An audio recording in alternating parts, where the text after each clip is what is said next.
नमस्कार दोस्तों, आप सभी का साहित्य ज्ञान पर हार्दिक स्वागत है। दोस्तों, आज हम हिंदी साहित्य में आदिकाल में नाट्य साहित्य के बारे में अध्ययन करेंगे। दोस्तों, पिछली क्लास में हमने आदिकाल के अपभ्रंश साहित्य के बारे में अध्ययन किया था, और अगर आपने वो क्लास नहीं देखी हो तो उस क्लास को देखें।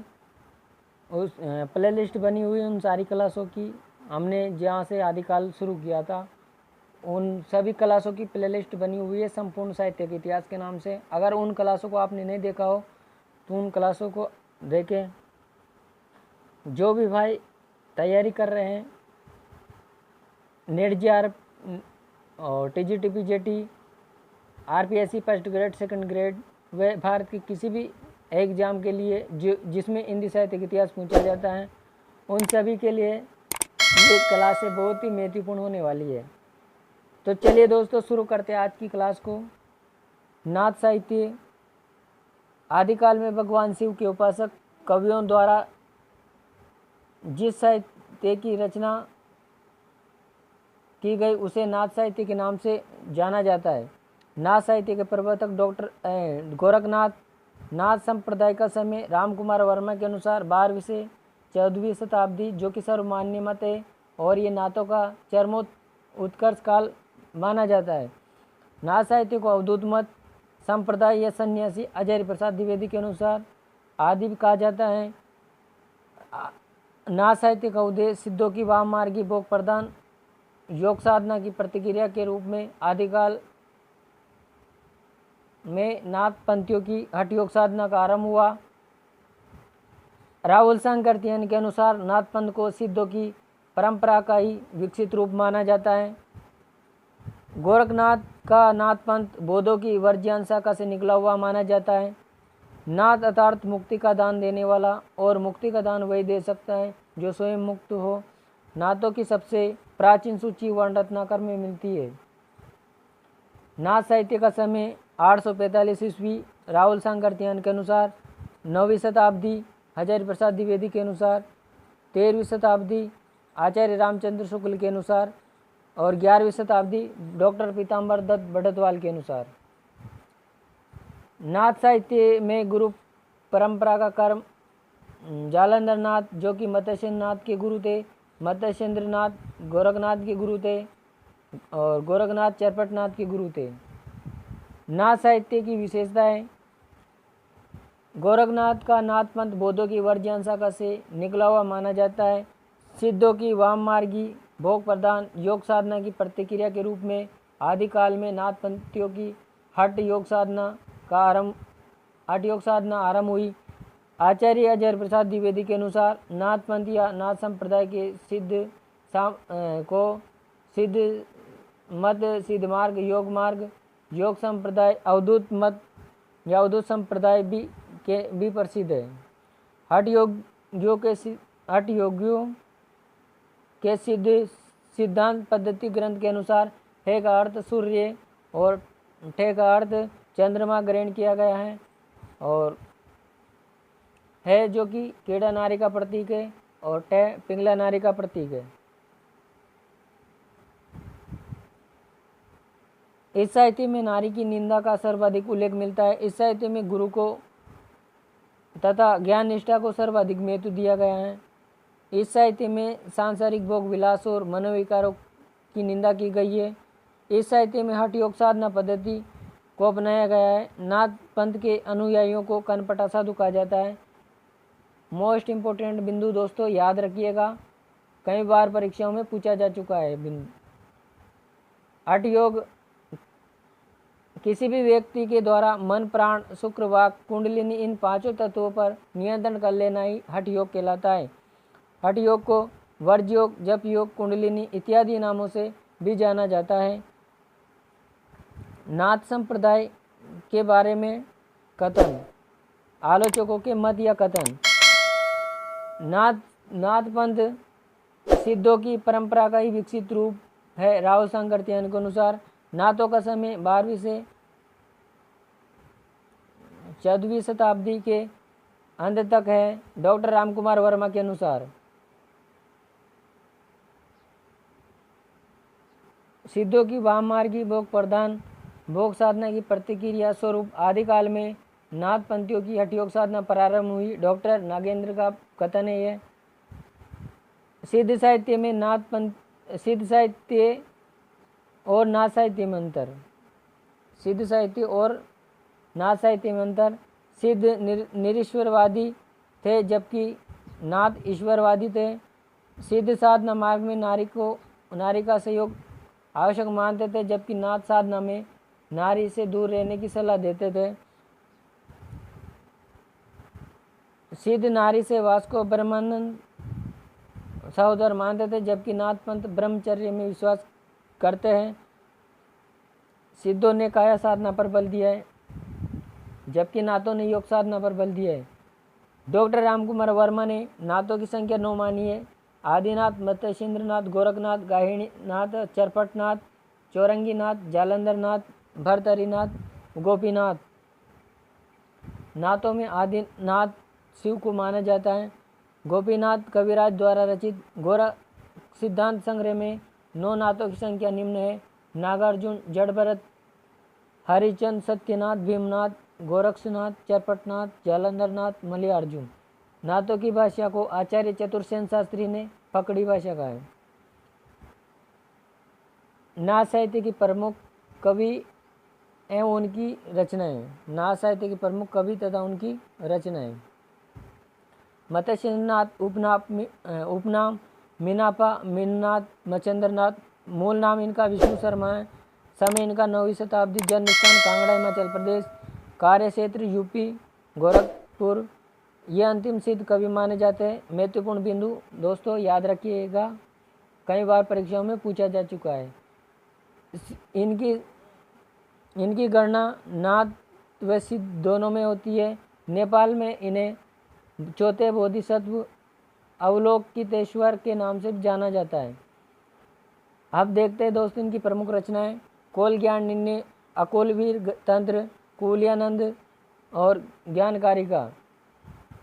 उपयुक्त चारों रचनाएं संस्कृत भाषा में लिखित हैं। ऐसे कवि जो नाथों व सिद्धों दोनों में गिने जाते हैं: मत्स्येंद्रनाथ, जालंधरनाथ, नागार्जुन, चरपटनाथ, गोरखनाथ।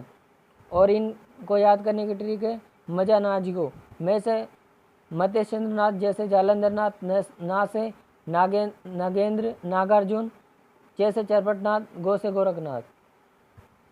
मत्स्येंद्रनाथ के बारे में आलोचकों के कथन।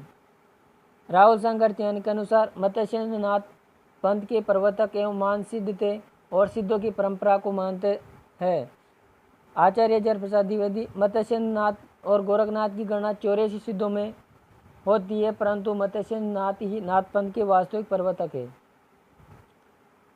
विशेष तथ्य: मत्स्येंद्रनाथ के 2 पुत्र थे, पारसनाथ तथा नेमिनाथ। इन दोनों की तुलना जैन तीर्थंकरों में होती है। कश्मीरी शैव संप्रदाय में भी मत्स्येंद्रनाथ का विशेष आदर है। ये कोलचारी सिद्ध भी माने जाते हैं। कोल मार्ग।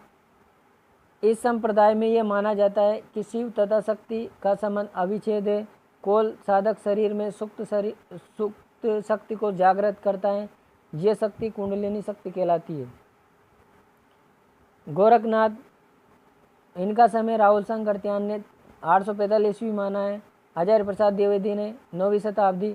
पीताम्बर दत्त भट्टवाल ने 11वीं शताब्दी। आचार्य रामचंद्र शुक्ल व डॉक्टर रामकुमार वर्मा ने इनका समय 12वीं शताब्दी माना है, जो कि सर्वमान्य मत है। जन्म इनका कांगड़ा हिमाचल प्रदेश में हुआ। कार्य क्षेत्र यूपी गोरखपुर और जाति से ये ब्राह्मण थे। इनके गुरु का नाम मत्स्येंद्रनाथ था।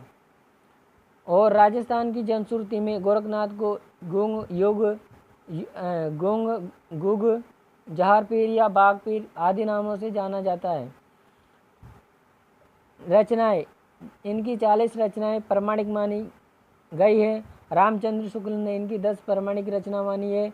मिश्र बंधुओं ने इनकी 10 प्रमाणिक रचना मानी है। आचार्य प्रसाद द्विवेदी ने 28 प्रमाणिक रचना मानी है। पीताम्बर दत्त भट्टवाल जी ने 14 प्रमाणिक रचना मानी है। डॉक्टर रामकुमार वर्मा के अनुसार पीताम्बर दत्त भट्टवाल जी ने इनकी 14 रचनाओं का संपादन 1942 ईस्वी में गोरखबानी नाम से करवाया है। प्रकाश संस्था हिंदी साहित्य सम्मेलन प्रयाग। डॉक्टर बच्चन सिंह ने गोरखबानी का संपादन 1930 ईस्वी में किया है। डॉक्टर पीतम्बर नाथ बड़तवाल ने इनकी 14 प्रामाणिक रचनाओं में से भी 13 रचनाओं का ही प्रकाशन करवाया था। ये प्रमुख रचनाएं निम्नलिखित है। शब्दी नाथ साहित्य की सबसे प्रामाणिक रचना पद, प्राण संकली, शिष्य दर्शन, नरवे बोध, अवय मात्र योग, आत्मबोध, नरवे बोध, अवय मात्र योग, आत्मबोध, 15 तिथि, सप्तवार, रोमावली, मचिंद्र गोरख संवाद, ज्ञान तिलक, पंचमात्रा योग, पंचमात्रा, ज्ञान ज्योतिषा, जो कि अप्रकाशित रचना है। इन 14 रचनाओं के अलावा भी अन्य रचनाएं गुरु गोरखनाथ द्वारा रचित मानी जाती है। गोरख गणेश गोष्ठी, दत्त गोरख संवाद, महादेव गोरख संवाद, गोरख सत्र कला, गोरखसार, योगेश्वरी शाखा, योग चिंतामणि, ज्ञानामृत योग, योग बीज, गोरखनाथ वाणी या वाणी। आचार्य रामचंद्र शुक्ल जी ने इन रचनाओं को गोरखनाथ की रचनाएं न मानकर उनके शिष्य द्वारा रचित मानते हैं। गोरखनाथ जी ने अपनी रचनाओं में गुरु महिमा, इंद्रिय निग्रह, प्राण साधना, वैराग्य मन साधना, कुंडली, जागरण, शून्य समाधि आदि का वर्णन किया है। विशेष तथ्य, गोरखनाथ जी नाथ साहित्य के प्रवर्तक माने जाते हैं। मिश्र बंधुओं के अनुसार ये हिंदी के प्रथम गद्यकार माने गए हैं। महत्वपूर्ण बिंदु दोस्तों, कई बार परीक्षाओं में पूछा जा चुका है कि मिश्र बंधुओं के अनुसार हिंदी के प्रथम गद्यकार कौन है, तो कौन है? गोरखनाथ जी। योग मार्ग 6 चक्रों वाले योग मार्ग के प्रवर्तक है। हठ योग साधना प्रवृत्ति के प्रवर्तक है गोरखनाथ।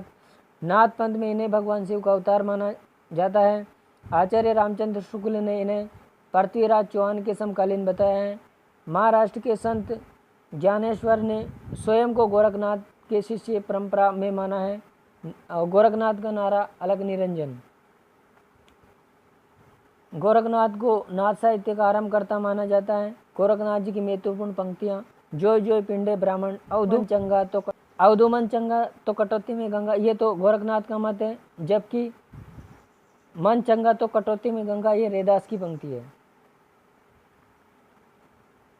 अभियंतर तो त्याग माया, गोरख जगायो जो भक्ति बगायो लोग। तुलसीदास जी ने कवितावली में गोरखनाथ के संबंध में कहा है। गोरखनाथ के संबंध में आलोचकों के कथन, इन्होंने अनेक योग और शिव संप्रदाय को तोड़कर 12पंथी शाखा की स्थापना की। आचार्य अजय प्रसाद द्विवेदी का कथन है, गोरखनाथ अपने युग के सबसे बड़े नेता थे। अजय प्रसाद द्विवेदी का कथन, गोरखनाथ की सबसे बड़ी कमजोरी इनका रूखापन, ग्रस्त जीवन एवं अनादर भाव है। अजय प्रसाद द्विवेदी का कथन, शंकराचार्य के बाद इतना प्रभावशाली और इतना महिमान्वित भारतवर्ष में दूसरा नहीं हुआ।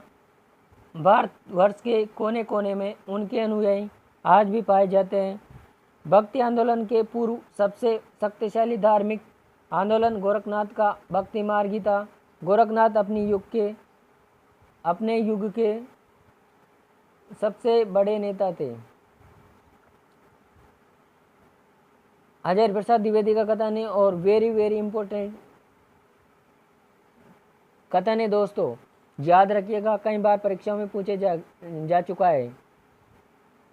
गोरखनाथ ही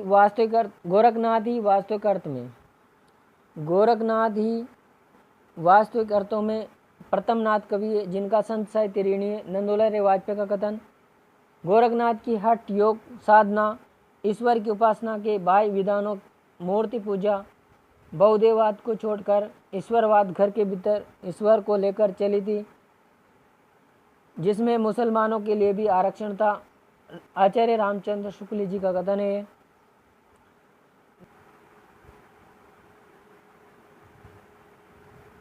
अगला कथन है, गोरखनाथ ने नाथ संप्रदाय को जिस आंदोलन का रूप दिया वह भारतीय मनोवृत्ति के सर्वथा अनुकूल सिद्ध हुआ है, उसमें जहाँ एक और ईश्वरवाद की निश्चित धारणा उपस्थित की गई, वहीं दूसरी ओर विकृत करने वाली समस्त परंपरागत कवियों पर आघात किया है। डॉक्टर रामकुमार वर्मा का कथन है ये।